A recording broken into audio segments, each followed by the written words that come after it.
pessoal, tudo bom com vocês?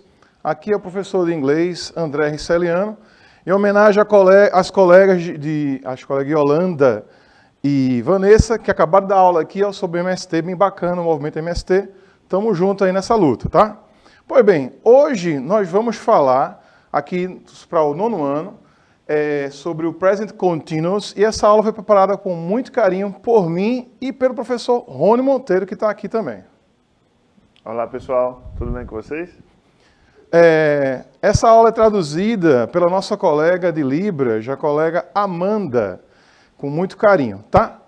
Aproveite bastante nosso projeto, porque estamos aqui pela manhã no ao vivo, à tarde na reprise pelo YouTube, e essa interação está garantida pelo Educa Recife. Você baixa, porque não tem o aplicativo, baixa o aplicativo aí para interagir com a gente ao vivo aqui. O professor Rony está de plantão exatamente acompanhando as interações. Não é isso, professor Rony? Estamos aqui junto. Não é isso? Então a gente está usando a máxima tecnologia, o máximo de pessoas capacitadas para a gente compensar o prejuízo da pandemia. Então, eu indico a vocês do 9º ano que assistam a aula do 8º ano, que assistam a aula do 7º, do 6º, porque tudo vai somar para o nosso conhecimento aqui, principalmente de língua inglesa, que nós não temos tantas aulas assim como tem matemática, português, não é isso? Beleza, bom. Indo para o nosso assunto de hoje, gente, queria refletir com vocês que estamos torcendo que estamos no final de uma pandemia. Então, um pequeno vírus, né, deu uma zebra no mundo inteiro, tivemos um prejuízo gigantesco com isso.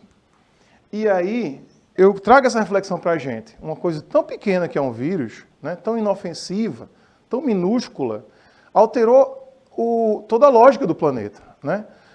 Então, o tal do COVID-19, né, o COVID-19, ou coronavirus, aula de inglês, vamos para o inglês, alterou toda a lógica do mundo. Chegamos ao ponto de ter que mudar, repensar nossos costumes, né? Veja você, hoje em dia a gente usa o álcool gel, a máscara, né, todo um procedimento de segurança. Talvez algum desses procedimentos continue para depois da pandemia, né? Eu acho que você vai repensar a sua atitude. Quando você chegava no ônibus, pegava lá no ônibus, né? Pegava lá no ônibus, pegava tudo que é canto no ônibus lá, né? Nas maçanetas, nas coisas, chegava no ônibus lá, comia uma pipoca com a mão. Então eu acho que isso não vai mais acontecer. Você não vai mais dar o vacilo de estar pegando tudo que é canto e não se higienizar antes de se alimentar, né? Acho que isso vai somar para a gente de alguma forma. Vamos tentar capitalizar essas coisas ruins. Então, o mundo inteiro começou a usar esse procedimento de segurança, né? Só para lembrar aqui em inglês, gente, ó, o hand sanitizer, que a gente chama de álcool gel, eles chamam de hand sanitizer, ou seja, higienizador de mãos, né? Hand sanitizer, mask, né? Máscara. Eles não dizem exatamente álcool gel em inglês. Então, no caso, ó, os orientais, eles já usavam máscara antes mesmo da pandemia. Por quê? Porque já tinha acontecido outras pandemias e eles têm o cuidado de usar a máscara para não deixar outra pessoa, o outro, ficar resfriado. Isso é bem interessante. Ou seja, fora da pandemia, você vê pessoas de máscaras no Japão, na Coreia, porque essas pessoas que estão de máscara, elas estão com resfriado. Então, elas estão tendo cuidado de não passar resfriado para outra pessoa. Então, é um outro pensamento, né? Por aqui a gente vai começar a desenvolver esses pensamentos. Então, isso mostra o quê? Isso mostra que o mundo é pequeno, certo? O mundo já é pequeno, na minha opinião, por causa da tecnologia. Ele vai ficar ainda menor se você pensar que, independente da tecnologia, um pequeno vírusinho atingiu o mundo inteiro em 2 meses, em poucas semanas. Ou seja, de fato, o mundo é muito pequeno, independente da tecnologia. Imagina somando a tecnologia, certo? E aí, o que é que eu trago para vocês na reflexão sobre a língua inglesa? O seu acesso à tecnologia, usando a língua portuguesa, a sua língua materna, é coisa de 1%. É muito pouco, certo? Você falando a língua inglesa, você estudando a língua inglesa, você vai ter um acesso de 75% de todo o conteúdo da internet, porque ele é produzido para o mundo inteiro. Como não dá para produzir um conteúdo para o mundo inteiro em todas as línguas que existem, usa-se a língua da tecnologia, da comunicação, que é o inglês, né? Então, O que você estava fazendo quando você percebeu que a pandemia era séria? Essa é a pergunta que eu faço a você, certo? Você lembra o que estava fazendo? Quando rodou a chave, você pensou, opa, esse trem é sério pra caramba, certo? Você lembra? Então a pergunta em inglês fica o seguinte, ó. What were you doing when you noticed that the pandemic was reality? Né? Em inglês. Ou seja, aí aqui eu pergunto ao professor Rony, what were you doing when you noticed that the pandemic was reality? I was working in the education department. Ok. Então, o professor Rony disse que estava I was working in education department, né? Vamos ver essa resposta do professor Rony. Eu pessoalmente, a redundância, ou burrice minha. Ó, na minha situação lá, quando eu percebi que a coisa era séria, eu estava exatamente em Paudalho, onde eu trabalho também com o professor Rony, dando aula. Eu dando aula lá, chegou a notícia que tinha chegado os primeiros casos aqui no Recife, aí eu falei para a galera, gente, o primeiro caso do Recife chegou, que foi lá em Boa Viagem, um casal e tal. Aí eu pensei, gente, a empregada do casal vai pegar o ônibus para ir para casa dela, e no que ela pegou o ônibus, isso aí já vai rolar geral, né? Fora que tinha o carnaval antes. Então, eu estava o quê? Eu estava trabalhando. Analisando a própria pergunta em inglês, pessoal, perceba que estamos falando do present continuous, ou seja, estamos falando de um passado. Esse passado, ele tem uma ação que é contínua durante uma outra ação passada. Então percebe que agora que estamos no 9º ano, estamos tratando de tempos verbais compostos. Ou seja, uma situação aconteceu quando outra estava acontecendo paralelamente. Então, por exemplo, ó, aqui, ó. Eu consigo cortar para essa câmera aqui? Vamos lá, ó. What were you doing when you noticed that the epidemic was reality? Ou seja, temos aqui falando do verbo to be no passado. Estamos usando o verbo principal com ing, ou seja, gerúndio. E na outra frase, na frase que completa a sentença aqui, depois do quando, vem um outro verbo principal no passado simples, né? Vamos ver isso com mais calma. Ó, vamos analisar as situações. Eu estava ensinando em Paudalho, no caso, eu, professor André. Você aí em casa, vou bolar uma situação, vou imaginar uma situação. O que é que você estava fazendo? Eu notei que a situação aconteceu numa sexta-feira, eu vou supor que você, que está me assistindo do 9º ano, estudante da rede do Recife, ou estudante de qualquer outra rede que esteja vendo o nosso canal, ou a nossa live aqui, pela televisão também, estava planejando o fim de semana, certo? Claro que não é correto usar aqui, oficialmente, as abreviações, tá? Colocando aqui só para poder economizar espaço e também para falar a língua de vocês, que usa bastante isso na internet. Então, você, suponho eu, estava planejando o fim de semana.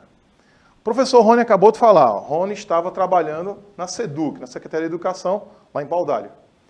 E supondo mais duas pessoas aí, amigas da gente, ó, Olivia e Noel, estavam vendo TV.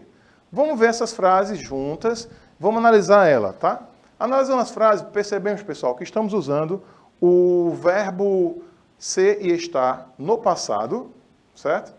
E o verbo principal com o gerúndio, ou seja, ando, endo, indo, certo? O gerúndio, que no caso em inglês, vai ficar o gerúndio com ing, certo?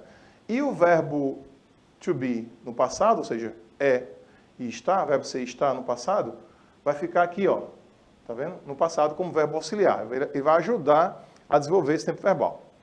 Então, vamos analisar friamente, estamos falando aí do past continuous. Analisando friamente, temos o seguinte, ó. Primeiro elemento que temos na frase é o quê? São o sujeito da frase. Quem é o sujeito da frase? Pode ser uma pessoa, pode ser duas pessoas, né? Pode ser eu, pode ser você, o sujeito da frase. Esse sujeito da frase, no caso aqui do professor Rony, em vez de eu dizer Rony isso, Rony aquilo, Rony aquilo, Rony aquilo, eu vou dizer Rony pela primeira vez na primeira frase. Da segunda frase diante, como a outra pessoa já sabe que eu estou falando para o professor Rony, eu não vou mais repetir o nome dele. Eu vou dizer o quê? Ele. Da mesma forma, se eu digo Olivia, que faltou o acento aqui, e Noel, eu vou dizer o quê? Eu vou dizer eles, certo? Então mudou de Rony para he, que é ele, mudou de Olivia e Noel para eles, ou elas, em inglês, que é they. Então vamos ver os pronomes em inglês, que vocês já sabem disso já, porque vocês são do 9º ano, né? Fica assim, ó. I, you, he, she, it, we, they, certo? Em inglês, ó. Eu, no caso, como você sabe o basicão, eu amo você, I love you, você já sabe automaticamente eu e você, né? Lembrando que você também é vocês, também serve para o plural. Era para ter colocado aqui, entre aspas, o S aqui. Depois temos, ó, he, de ele. Vocês no 9º ano também talvez tenham visto o desenho He-Man. Então, ele, homens, porque o man em inglês com E é plural. Então, é como se fosse o homem exército. Ele tem a força de vários homens, né? He-Man. A irmã de He-Man, She-Ra, ou seja, ela em inglês, she, certo? Depois temos o it. O it, na prática, ele é isso. Claro que eu botei um apóstrofo aqui para lembrar que ele também é o ele e o ela para o que não for seres humanos. Ou seja, animais, objetos, ideias, lugares. Então, qualquer coisa sem ser seres humanos pode ser it também, tá? Ou seja, pode ser até uma coisa indefinida no sentido de que não se sabe qual é o sexo. Como o professor Rony mencionou em outra aula, o bebezinho, quando está sendo gerado, que ainda não tem um gênero ainda desenvolvido, em inglês eles usam it para aquele bebê, porque não sabe se é ele ou se é ela. Mesma coisa para aquele filme lá de terror, que chamam aquele palhaço de terror de it, porque também não se sabe nem se é ser humano aquilo ali. Então, o it, o neutro, ele também é neutro, é muito importante o it. Lembrando que o it, a gente está falando com som de E, um curto E, it. Não é it, porque it é o verbo comer. Vamos lá, we, que é nós, they, que é eles ou elas, tá? Então, ó, o past continuous, pessoal, além do sujeito ou pronome, a gente vai precisar de quem? Do verbo to be no passado. Quem é o verbo to be no passado? Bora ver quem é no presente. No presente se resume a 3 palavras, pessoal. Então não tem mistério o verbo to be. Ó, am, is, are, tá? Não tem mistério, não façam drama. Percebam até que pelo volume de tradução de um lado e volume de tradução do outro, que a complicação, no caso do inglês, é do português, né? Tá vendo aqui, ó? Quantas palavras tem aqui, ó? A complicação entre inglês e português é do português. Então você tem um preconceito de pensar que inglês é difícil, mas na verdade a sua língua materna aqui é complicada e você está estudando um idioma mais simplificado. Veja como ele é mais simplificado, ó. 3 palavrinhas resultou em 6, 7, 8 palavras. Então a complicação é do português, tá? Inglês não tem nada a ver com isso. E aqui simplifica mais ainda, pessoal. O que era am fica was. E o que era is fica was também. Ou seja, vai para 2 palavras. Veja que coisa. 2 palavrinhas em inglês resultou em 8 palavras. Então, a complicação não é do português, não é do inglês e nem é do professor de inglês. Então, a gente não tem culpa com isso, tá? Simbora. Como é que faz para colocar o ing, professor? O que significa esse ing? Significa o ando, endo, indo. Por isso que aqui, ó, ensinar, teach. Teaching, ensinando. Plan, planejar. Planning, planejando. Work, trabalhar, working, trabalhando. Watch, assistir, watching, assistindo. Lembrando que qualquer palavra que terminar em consoante, vogal, consoante, e essa vogal ser tônica, vai dobrar a consoante posterior, certo? No caso, a última consoante. Como plan é uma sílaba só, claro que ela é atônica, então, como termina em consoante, vogal, consoante, dobra a última consoante, ficando planning, com 2 N's, tá? Então, a repetição de consoante não é um enfeite em inglês, não. Seguindo, gente, ó. Vamos agora. Forma afirmativa, como vocês estão vendo, é só usar a estrutura. Forma negativa, só é colocar a negação depois do verbo auxiliar, ou seja, o not depois do was ou do were, não tem mistério. Forma interrogativa, você pega o verbo was ou were e antecipa do sujeito. Então, perceba que é bem simples, não tem mistério. E perceba que você está agora tendo a informação que essa frase é interrogação, juntamente com a própria interrogação, o que não tem em português. Em português você não sabe no começo da frase que a frase é uma pergunta, mas em inglês sim, ó, isso é uma vantagem. Em espanhol também, eles têm uma interrogação de cabeça para baixo no começo da pergunta. Então vamos lá para o short answer. O que é o short answer? É a resposta do yes, no question. Se você faz uma pergunta de sim ou não, você usa a estrutura da pergunta na resposta. Ou seja, were you planning the weekend? Ou seja, eu peguei a frase que eu supus para vocês, né? E colocamos aqui, ó.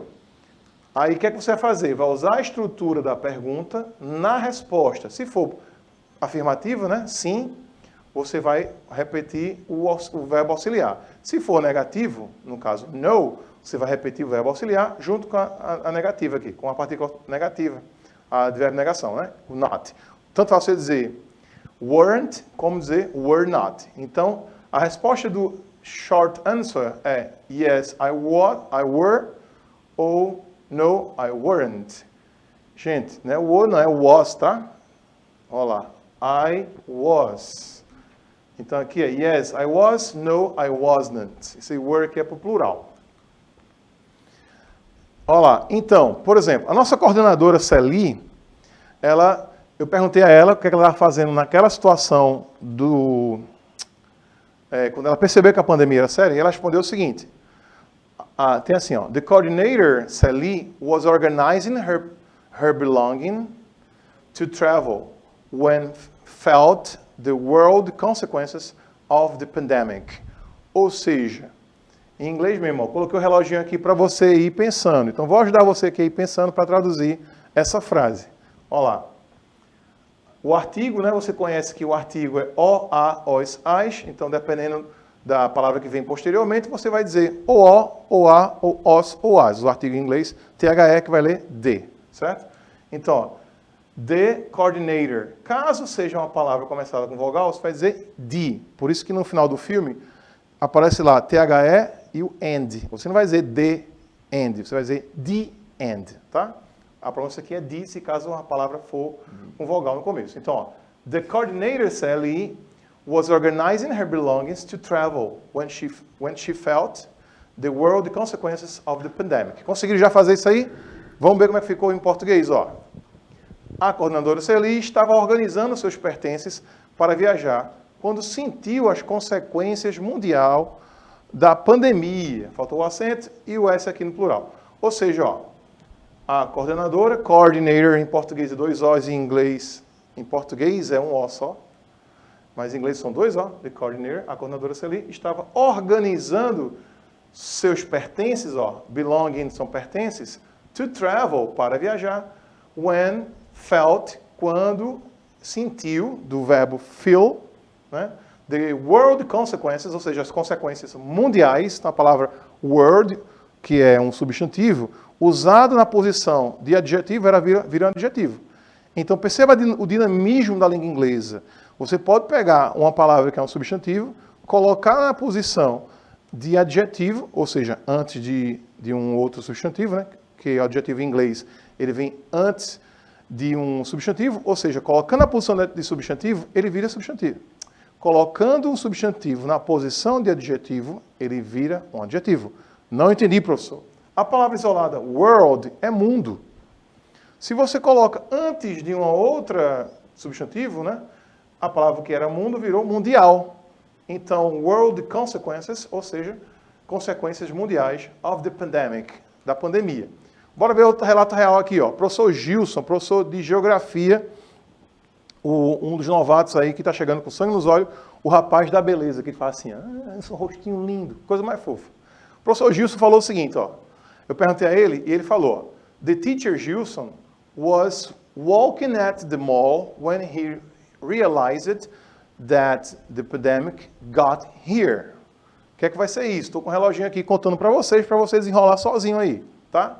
Enquanto você vai pensando aí nessa tradução, eu vou ajudando vocês aqui. Vocês não merecem não, mas eu vou ajudar. Ó, tem o seguinte, teacher Gilson. Então você já sabe aqui o que é teacher, né? Se você inverter a palavra teacher, colocar cheater, você falar a palavra invertida, né? Cheater, fica cafajeste.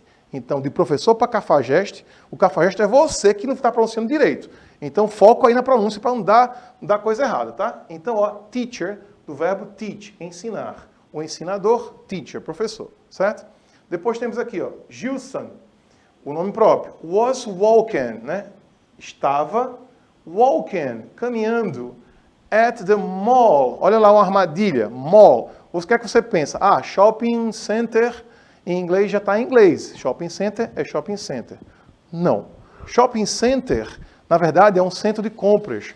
Como, por exemplo, temos o centro de compras na Aurora, vamos pegar o ônibus Paudalho ali, como é o nome ali? Dantas Barreto. Na Dantas Barreto temos um centro de compras. Aquilo é um centro de compras. Aquilo ali é um shopping center, em inglês, tá? No português, a gente usou essa palavra do inglês e virou um falso cognato. Shopping center não é shopping center. Shopping center em inglês é mall, tá? Então, ó, o professor Gilson estava caminhando no shopping when he realized that the pandemic got here. Quando ele percebeu, realize é perceber, não é realizar. Então temos aqui uma palavra que é falso cognato, não caia na armadilha, tá? É perceber, tá? Realizar seria come true, seria tornar verdade, né? Come true. Então, realized, percebeu, that. Esse that tanto é o pronome demonstrativo, aquele, aquela, aquilo, como é a palavra que, né? Então, ele percebeu que a pandemia chegou aqui. Chegar em inglês get também, here, got here, chegou aqui. Ou seja, por quê? Porque ele estava caminhando no shopping e viu o shopping vazio, ó. Professor Gilson, muito obrigado, professor Gilson, muito obrigado, Celi. Ó, a tradução aí, gente, ó, o professor Gilson estava passeando no shopping quando ele percebeu que a pandemia chegou aqui. Quem mais, ó? Professor Plínio, do infantil, amigão conterrâneo de Surubim, professor Plínio Maciel. Aí ele falou pra gente e colocou aqui, ó. Teacher Plínio was shopping at the supermarket when he concluded that the pandemic was really serious. Ou seja, estou com o reloginho aqui, vou ajudar vocês. Olha lá. Aqui está o sujeito. Aqui está a nossa estrutura verbal que estamos estudando agora, que é o past continuous. Tá? Aqui temos o local que ele está, o supermercado, uma palavra cognata e não falso cognato. Né? E aqui o passado simples. Então é o past continuous, o passado contínuo, junto com o passado simples. Ou seja, uma coisa aconteceu quando outra estava acontecendo, que é o contínuo, tá? Em português, gente, olha lá. O professor Plínio estava fazendo compras, então shop, somente to shop é fazer compras. Shopping pode ser fazendo compras, ou pode ser também o adjetivo de compras, né? Centro de compras.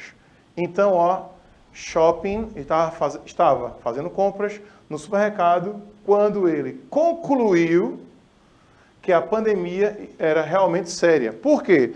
Porque o professor Plínio, quando viu que estava todo mundo desesperado fazendo compras e mais compras, ele foi lá e percebeu no supermercado que as pessoas estavam desesperadas. Ele viu que a coisa era muito séria. Certo? Então, professor Luciano, ó. Teacher Luciano was pooping when he reflected about the seriousness of the pandemic. Olá, professor Luciano de História, gente boníssima, obrigado pela participação. Was pooping. Ó, que curioso aqui, pessoal. O número 2 aqui, ó, pooping, que bonitinho. Então, você está passeando com um cachorro, aquilo do cachorro que você vai recolher na rua é o poop, certo? Pooping também pode ser o verbo, to poop, certo? Um verbo de forma fofinha. E, cientificamente, vai ficar defecate, fica horrível. Então, ó, o professor Luciano was pooping when he reflect about the seriousness of the pandemic. Então, em português, o professor Luciano estava fazendo, número 2, quando ele refletiu sobre a seriedade da pandemia. Olá, Teacher Camille, irmã do meu amigão Rafael Tibério, professora Camille de português, falou o seguinte, ó, Teacher Camille was hanging out with friends when she thought, faltou o verbo pensar aqui, ó, thought the seriousness of the situation. Faltou o verbo pensar no passado aqui, pessoal. Então, 2 minutes. Professora Camille was hanging out. Gente, hang out é sair com os amigos. Olha que legal. Então, em inglês, tem um verbo só para dizer o quê? Curtir com os amigos, sair com os amigos, passear com os amigos. Isso é muito legal, certo? E aí, ó, em português ficou o seguinte. A professora Camille estava curtindo com os amigos quando ela pensou na seriedade da situação. Por quê? Porque lá, quando ela estava com seus amigos, ela percebeu que as pessoas estavam começando a ficar de máscara, começando a ficar desesperadas e preocupadas. Gente, qual é o desafio de hoje? O que você estava fazendo quando você ouviu a primeira notícia sobre o Covid-19? What were you doing when you saw the first news about COVID-19? Beleza, gente? Muito obrigado para vocês. Professor Rony. Até a próxima, pessoal. Vejo vocês por aí. Então, espero que vocês tenham gostado da aula. Muito obrigado, espero que vocês tenham gostado. E a gente se encontra na próxima aula, tá? Tamo junto, valeu.